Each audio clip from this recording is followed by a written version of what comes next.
സിപിഎമ്മിനെതിരെ അതിരൂക്ഷ വിമർശനവുമായി പാർട്ടി വിട്ട മുൻ ഡിവൈഎഫ്ഐ നേതാവ് മനു തോമസ്. സ്വർണ്ണക്കടത്ത് കൊട്ടേഷൻ സംഘവുമായി ചില നേതാക്കൾക്ക് ഇപ്പോഴും ബന്ധമുണ്ടെന്നാണ് മനു തോമസിന്റെ വിമർശനം. ഇതിനെതിരെ നൽകിയ പരാതിയിൽ നടപടിയെടുത്തിട്ടില്ലെന്നും മനു തോമസ് കുറ്റപ്പെടുത്തുന്നു. എന്നാൽ മനു തോമസിന്റെ ആരോപണങ്ങൾ തള്ളുകയാണ് സിപിഎം ജില്ലാ സെക്രട്ടറി എം.വി. ജയരാജൻ. സ്വർണ്ണക്കടത്ത് കൊട്ടേഷൻ സംഘങ്ങളുമായി ചില പാർട്ടി നേതാക്കൾക്കുള്ള ബന്ധം തെളിവ് സഹിതം പരാതി നൽകിയിട്ടും നടപടിയില്ല.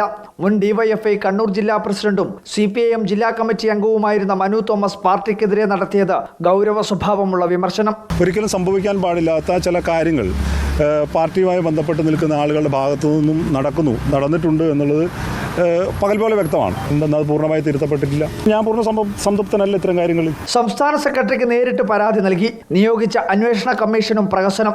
മനസ്സുമടുത്തു, പാർട്ടിയിൽ നിന്ന് പടിയിറങ്ങാൻ തീരുമാനിച്ചുവെന്നും മനു തോമസിന്റെ പ്രതികരണം. യുവജന കമ്മീഷൻ അധ്യക്ഷനും ഡിവൈഎഫ്ഐ നേതാവുമായ എം ഷാജറിനെതിരെയായിരുന്നു മനു തോമസ് പാർട്ടിക്കകത്ത് പരാതി ഉന്നയിച്ചത്. പരാതിയിൽ വസ്തുതയില്ലെന്നാണ് പാർട്ടി ജില്ലാ സെക്രട്ടറി പ്രതികരിക്കുന്നത്.